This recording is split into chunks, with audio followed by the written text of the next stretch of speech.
Eu tenho um pouco de medo, das vezes a gente vai falar alguns temas meio delicados e a gente vai glamorizando alguns temas, né?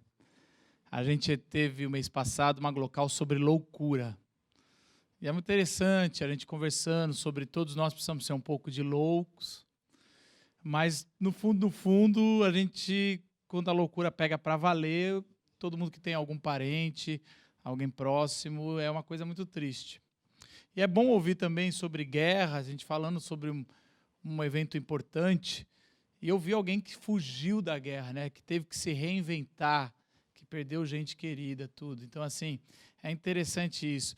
Porque, assim, quando eu falei no começo, quem gosta de filmes, eu também sou uma pessoa que gosta de filme de guerra, e o filme de guerra, ele tem um negócio interessante,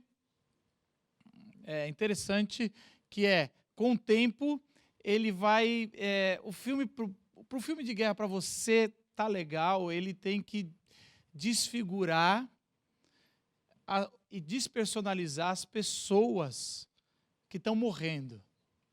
Por exemplo, a gente acabou de ver uma das cenas mais, assim, uma cena premiada, essa cena do resgate do soldado Ryan.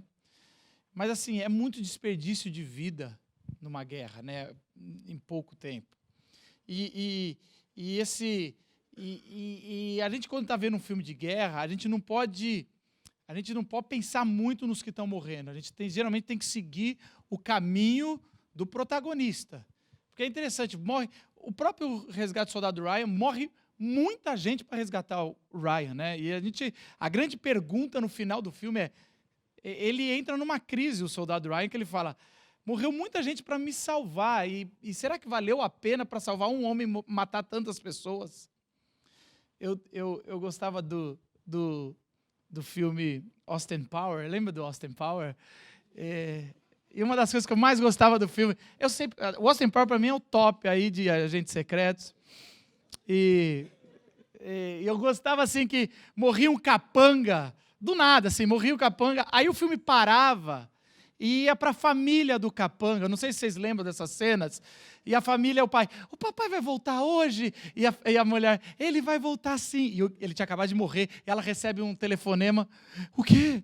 E era engraçado que aí o filme continuava do Austin Powers, e você gostava lá, e daqui a pouco morria mais um capanga, que você está acostumado a morrer o capanga, parava o filme, ia para a família dele, e eles estavam num happy hour falando: hoje é o último dia do trabalho do fulano, ele vai chegar. E aí ele tinha morrido naquela cena anterior. Esse jeito humorado é um jeito que está fazendo essa crítica quanto a nós, quanto à guerra, quanto ao que a gente vê no filme. Porque a gente, principalmente os cristãos, ele é muito tolerante com a violência e intolerante com a pornografia. E que, na verdade, é a mesma duas facetas de uma moeda só. A violência, ela é fruto... A pornografia gera violência, a violência gera pornografia. E esse caos de desfigurar a personalidade, desfigurar pessoas, ali quando tinha o Austin Powers, ele trazia de uma forma muito bem humorada, mas que, na verdade, se todo filme... Já pensou se o soldado Ryan parasse toda vez que morresse alguém para contar a história dele em casa? E que, na verdade, a guerra vai fazendo isso, a guerra vai desfigurando, vai despersonalizando, vai trazendo... Porque a morte é muito triste, é muita vida desperdiçada. A guerra é... Eu sei que alguns mais de direita vão falar: não se faz guerra com flores, com beijinho, com cartões, com Glocal, não faz mesmo, não se vence guerra desse jeito. Eu entendo isso, eu entendo isso, e um pensador, o Salomão, ele vai falar que há tempo para tudo, e há tempo para paz, e há tempo para a guerra, e graças a Deus a gente vive em tempos de paz. E para a gente viver em tempos de paz, houve muita guerra, em todos os lugares. Mas uma das coisas que da fala do Edu me cativou foi essa parada de estratégia. A estratégia do dia D é mais interessante do que o dia D. A estratégia do dia D, ela é mais legal. Quando o Edu estava falando do que eu vou falar, o dia D tem muito filme, mas a estratégia de se preparar, de enganar, e eu gosto desse negócio da estratégia, em tudo dá para se usar, que o segredo da estratégia é você fingir ou dar algo para o adversário que ele vai pensar que ele está na vantagem. Então você dá uma informação, eles estão se bolando aqui, a gente tirou uma foto aéreo, ou a gente ouviu na rádio, ou um agente secreto escapou e trouxe. Então a gente vai se preparar aqui, e aí quando você acha que você está na vantagem, é que você está na desvantagem. Esse é o grande segredo da estratégia. Você dá para o seu adversário que ele está na vantagem. Eu lembro outro filme, é um exemplo muito besta, mas não achei outro. Eu lembro do filme do Rocky Balboa. Qual é a estratégia que o Rocky fazia para ganhar a luta? Vocês lembram? É uma das coisas mais idiotas de estratégia do mundo. Ele fazia o adversário cansar de bater no rosto dele. Era essa a estratégia, não sei se vocês lembram. Ele vai lá e de tanto o cara dar porrada na cara dele, eu não sei como ele não descolou retina, não tinha... Sim, assim, e a estratégia eu tenho um queixo muito duro, eu não caio com porrada, e eu vou fazer os caras cansar. E os filmes dele é seguidamente assim, o cara vai batendo na hora que ele cansou. E aí é interessante, ele está batendo e fala, eu estou arrebentando o Rocky. E ele não percebia que a grande estratégia do Rocky você vai bater e você vai cansar. E a hora que você cansar, eu vou te pegar. Não funciona na vida real. Confia em mim, eu já tentei. Não confio, não funciona. Eu sempre falava, quando eu apanhava na escola, que eu estava usando a técnica do Rock, mas eu não chegava até o fim para executar o resto. Mas era mais ou menos isso. Por que eu estou usando isso? Porque, na verdade, essa estratégia de você achar que vai ganhar e depois você ter o dia D, eu vejo claramente ela na Bíblia. Eu vejo isso acontecendo. Quando a gente vai estudar a história bíblica vista de um panorama geral, a gente vai ver que o dia D é a cruz e que esse negócio, até anotei aqui o Pas de Calais, a praia lá que vai enganar tudo, é a última semana, a semana da paixão de Cristo, é a grande Pas de Calais, que está enganando todos o inimigo. Porque a grande parada de Jesus e a história, eu não quero ser um dualista aqui e achar que é o bem contra o mal necessariamente, apesar que isso é muito claro, mas ali é claro que Jesus está vindo para uma batalha. Aliás, Jesus vai dizer isso em Mateus, eu não vim para trazer paz, esse tipo de paz você quer, eu vim para trazer guerra. Eu vim para trazer espada. É que o pessoal acha que é esse tipo de espada, que é esse tipo de guerra. A guerra dele, a minha batalha não é desse mundo, a minha batalha é espiritual. De certa forma, Jesus, desde que veio, tendo uma batalha. E é interessante que a vida de Jesus vai conduzindo como um triunfalismo que vai enganar o inimigo. Primeiro, ele vence a tentação no deserto. No deserto, ele vence 3 tipos de tentação, e as 3 tipos de tentação são tentações que estão querendo colocar em xeque quem é Jesus, a identidade de Jesus. Não é tentações como eu e você. Se você é filho de Deus, faz isso. Se você é filho de Deus, faz isso. A identidade de Jesus, ele vence. E ele começa a fazer muitos milagres. Agora você começa a imaginar, você está com um cara que vence Satanás, começa a fazer uma pá de milagres, muitos milagres, anda na água, a parada vai, cala o vento. Aí daqui a pouco ele alimenta uma multidão. Aí depois ele alimenta uma outra multidão. No final das contas, quando ele chegou num ponto que ele começou a ir tão bem, que o pessoal falou, esse cara vai ser o rei dos judeus. Os judeus, só explicando aqui, dando uma pausa na história, os judeus, por todo o Antigo Testamento, se esperava o Messias, alguém que iria vir e iria ser do trono de Davi, da raiz de Davi. Davi, quem foi? O único, talvez, ou um grande rei, ele, Salomão, foram o rei. Eles estavam esperando que da descendência de Davi iria vir um rei poderoso. E aí eles veem Jesus vencendo a tentação, fazendo milagres, multiplicando pães, fazendo tudo, cumprindo a escritura. Esse cara é o rei. E aí, na fase final, quando Jesus vai entrar na última semana de vida dele, da Páscoa, ele entra em Jerusalém, que é a capital, e aí ele é recebido com uma multidão cantando Hosana, bendito que vem o filho de Davi. É a cena final para a coroação.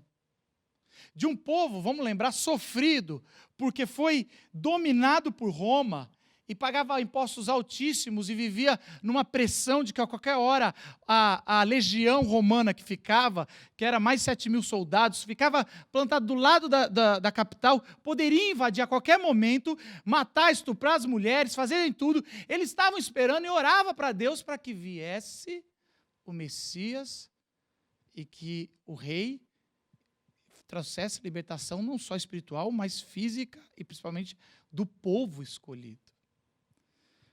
Eu acho que esse é o grande triunfo. Ele ia entrar como o grande rei. E daquela semana, depois desse dia que era o dia antes da coroação, a grande esperada, começa a dar tudo errado. O negócio vai dando errado. E vai dando dicas de que quem está ganhando é o mal. É interessante que primeiro você vai ver os líderes religiosos começando a ficar muito enciumados, porque Jesus estava tirando a autoridade deles, eles tinham orgulho, eles estavam falando, olha, não é possível que esse cara ele tira a nossa moral, nossa autoridade, a gente não conseguiu vencê-lo com questionamento, a gente não conseguiu vencê-lo tentando tirar a base dele, esse cara é muito esperto, mas a gente pode vencer de outra forma. Até que um dia um chega e fala, conseguimos infiltrar um traidor. E ele não veio dessa semana, ele veio do começo. Ele é de alta confiança, ele é o tesoureiro. Você tem os líderes do Sinédrio, que eram feitos de mestres da lei e fariseus, que eles já estão com o saco cheio de Jesus, eles querem já matar Jesus, claramente. Eles conseguem ter um infiltrado. Falta uma outra parte a aceitar, que é a parte dos levitas, que eram sacerdotes que também comandavam. Lembre que religião e Estado não tinha separação, eram eles que estavam. O sumo sacerdote aceita a conspiração. Está todo mundo contra Jesus. O traidor está na última noite, e tem que ser aquela noite, porque no dia seguinte estavam vindo muitas pessoas para a cidade para comemorar a Páscoa, e não poderia ter um assassinato em plena comemoração feliz. Então, teria que acontecer naquela noite. E aquela noite, o traidor come com Jesus e ele fala, eu vou dar um beijo nele. Jesus chama os seus discípulos mais próximos, porque não dá para confiar em 12 mesmo, então chama 3. E aí ele fala, vigia comigo, porque essa noite vai vir coisa muito pesada e eu preciso que vocês orem comigo. E aí Jesus vai orar no canto, ele sabia que ia ser traído. Você imagina, você sabe que você vai passar a noite sendo açoitado e torturado, você sabe que você veio para isso e isso é inevitável. É o dia D. O dia D vai chegar. O que você faria na noite que você vai ser? O que você faria horas antes de você saber que você vai ser torturado a noite toda e no outro dia você vai ser morto? Ele pede para os amigos ficarem com ele em oração. Ele volta e os amigos estão dormindo. Os melhores. Não é os 12. Os outros ficaram lá comendo na ceia. Os melhores. Ele volta, dá uma bronca, vai lá orar. Quando ele volta, eles estavam dormindo. Ele volta, eles estavam dormindo. E Pedro fala, Senhor, eu posso até estar dormindo. Eu posso até vacilei. Estou com sono, dormi mal algumas noites aí. Tomei um remédio a mais. Mas eu não vou te trair. E aí Jesus é entregue. O sumo sacerdote manda dar tapas na cara de Jesus.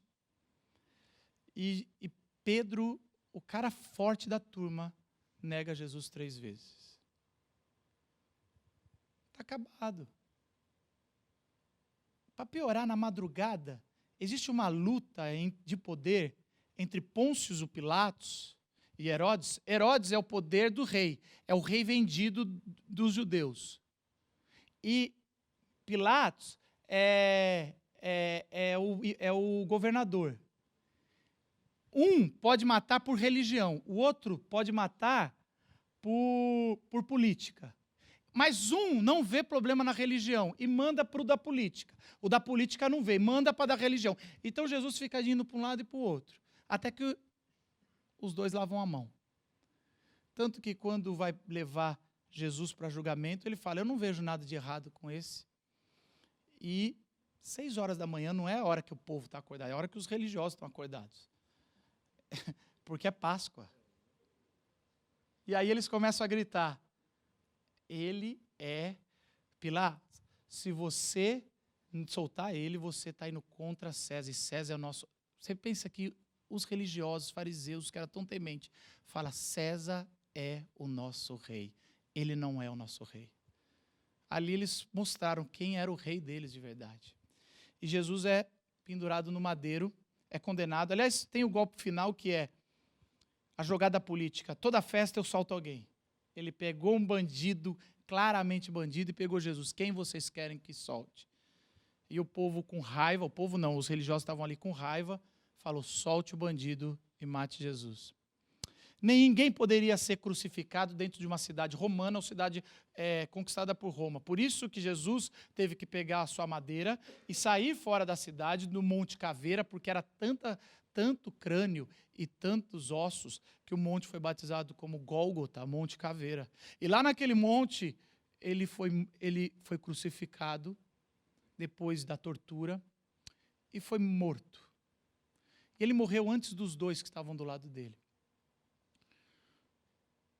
E aí eu fico imaginando, se você acreditou ou não, mas que Satanás falou, eu venci. Que semana boa. Essa semana nunca mais eu vou esquecer. Estava tudo indicando que esse seria o rei. Se ferrou, Jesus. E cada soldado que cuspia e ria e não dava água, mas o feria e e debochava, era como se Satanás falando, eu venci. Eu ouvi, eu sabia, eu ouvi o sussurro dos rádios, eu tive gente infiltrada que me trouxe informação. O dia D é meu. E o mais louco que a derrota de Jesus é a vitória de Jesus. E o dia da vitória de Satanás é a derrota de Satanás. E viva com esse paradoxo. Porque é o dia que Jesus foi derrotado, e ele foi derrotado, não tire a derrota. É a coisa mais humilhante que um Deus pode passar, é passar pela morte. Aliás, se há uma característica de deuses, é que eles não morrem. E se ele morreu, ele deixou de ser Deus. Então a humilhação total é o pior dia da eternidade de Deus, é o dia da cruz. Mas é o dia da vitória, é a cruz. Porque esse estrategista, é muito legal ver a estratégia do dia D. O cara conseguiu, você fica vibrando quando você vê filmes, história, você lê. Mas esse estrategista, ele salva uma humanidade, derramando sangue de uma só pessoa, de si próprio. Essa é a história da salvação. Aonde o estrategista fala, se há guerra, há contra mim mesmo, para que haja vida em quem acredita em mim. No dia que Deus se entregou para a morte, eu, você, pudemos encontrar vida. Graças a Deus pelo dia D, o dia da cruz.